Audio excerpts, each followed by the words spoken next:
Have you ever wondered how the humble sandwich, a national treasure of American cuisine, was actually born out of a card game? Not a kitchen. Not a creative chef in a restaurant. But a tense round of gambling, where food was simply a means to keep your hands clean. Sounds a bit unbelievable, right? If you've ever had a sandwich for breakfast without knowing this story, leave a comment saying I'm surprised too. And if you're a fan of small but fascinating stories from history, or just love weird food facts, don't hesitate to share your thoughts below, because today's story is going to make you both laugh and nod in delight. Welcome to your channel name, where every story is a fascinating slice of the past, culture, and sometimes, even a piece of bread. Our tale begins in 18th century England. The main character, a nobleman named John Montague, the 4th Earl of Sandwich. Sounds elegant and aristocratic, right? But this man was famous for one thing, his addiction to card games. Montague was a hardcore gambler, the kind who would dedicate an entire afternoon to a single game. And during one intense session with his friends, he got hungry. But if he left the table to eat, he'd miss the game. And eating right there, that would get his hands greasy, and how could he hold the cards then?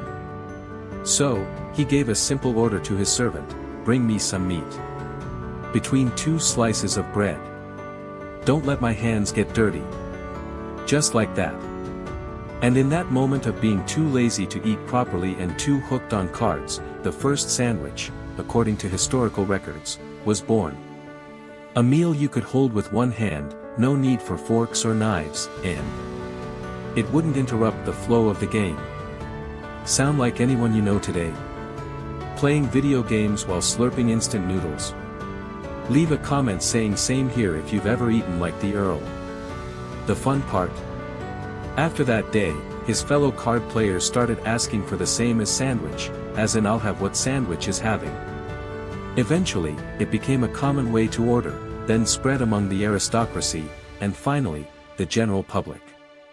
And just like that, the sandwich, fast, convenient, and classy, was officially named after a man who really loved his cards. At this point, you might be thinking, wait, so this globally famous dish was actually born out of laziness? Not wrong. But think about it, practicality and creativity born from real-life needs, that's the root of many great inventions in history. And honestly, isn't that one of the best weird food facts ever? So what if, one day, you get hungry and accidentally invent a new dish? Share the name of your weirdest creation in the comments. Who knows, you might be the next person to create a world-famous meal. So from a nobleman's card table in England, the sandwich followed immigrants across the ocean, and in America, it transformed into an essential part of everyday life.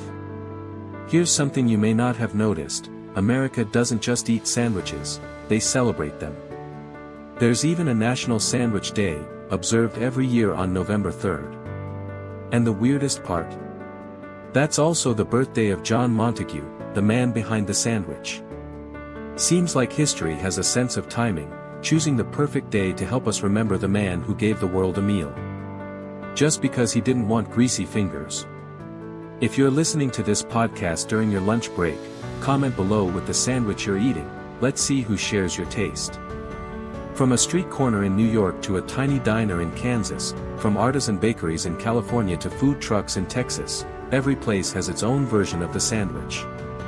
Round bread, triangle slices, cold cuts, toasted, grilled, stuffed with salad, loaded with sauce or kept light, there's no limit to what 2 slices of bread can hold. Some places even treat sandwiches like art. Have you ever heard of the Elvis sandwich? It's said to be Elvis Presley's favorite, made of white sandwich bread, ripe bananas, peanut butter, and fried bacon. Yes, a combination that sounds bizarre, but it's drawn millions of curious fans over the decades. Now that is peak weird food facts territory. If you could invent a sandwich named after yourself, what would be in it? Share your wildest combo. Who knows, you might be writing the next chapter in sandwich history. Sandwiches also reflect a lot about American society. They're class-free, from a kid with a packed lunch to a busy CEO, everyone eats sandwiches. They're flexible, they can be a quick bite on a rush day, or a leisurely lunch with friends.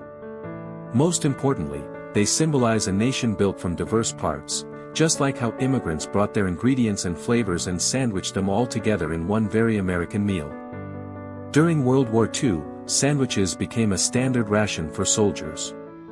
American troops carried them into the battlefield, both as fuel and as a comforting reminder of home. Many said that just the smell of sandwich bread made them think of mom's kitchen, even from thousands of miles away. Since then, the sandwich has become a symbol not just of convenience, but of emotion. Of memories, of family, of comfort food, the kind of food that soothes the heart. This reminds me of a field trip in 5th grade. My mom packed a lunchbox filled with egg sandwiches wrapped in foil. At lunch, all of us kids opened our boxes. Some had grilled chicken, some had sausage and meat, egg sandwich with scallions. Simple, but warm and fragrant. And you know what? I've never had a sandwich that tasted quite like that since. Maybe childhood doesn't live in the ingredients, but in the feeling. What about you? Do you have a childhood sandwich you still remember fondly? Tell me your story, maybe your little memory will touch someone's heart out there. A sandwich, seemingly so simple, carries with it history, culture, emotion, and limitless human creativity. From John Montague who avoided dirty hands, to a high schooler scarfing it down between classes, to modern vegan versions, each sandwich holds a story, a flavor, a tiny space in someone's heart. And if you think about it, the greatest things in life often start small. A slice of bread, a piece of meat, and a hungry hand. Think about it. How many great inventions didn't start with a dream to change the world, but just from a simple need? Someone didn't want to leave the card table, and invented the sandwich. Someone couldn't find a lamp at night, and invented the light bulb. Someone wanted a faster ride than a traditional taxi, and then came Uber. And you? Has anything small in your daily life ever sparked a new idea? Share it in the comments, because sometimes, a great idea is only one lunch away. The sandwich teaches us something subtle, yet profound. Not everything meaningful has to begin grand. Sometimes, what makes you stand out is something you created just to eat faster. It's like storytelling here. We don't need a big stage, or millions of viewers. Just one listener, and one story with enough charm, that's enough to create connection. That sandwich, with 2 slices of bread and a piece of meat, proves that when you create with what you have, you can leave a mark that lasts through time. You don't need to be a count. You don't need to sit at an 18th century gambling table. You just need to pay attention, stay curious, and let your life tell simple, honest stories. Because life, in essence, is a lot like a sandwich. It has a crust, a core, unique flavors, and, sometimes, a surprise inside. If you found today's story delightful, don't forget to leave a comment, a like, and tag the biggest sandwich fan you know. And if they love weird food facts, they'll thank you later. And if you enjoy chill, culture-filled podcasts, hit that follow button now. Every week, we'll bring you fresh stories from history, food, society, told like you're sitting down for coffee with an old friend. Thank you for staying with me until the very end. Sometimes, you don't listen to a story out of curiosity, but because you've truly joined the journey. That means the world to any storyteller, and I'm truly grateful for that. Wishing you a delicious day, with a sandwich you love, and a story that makes you smile.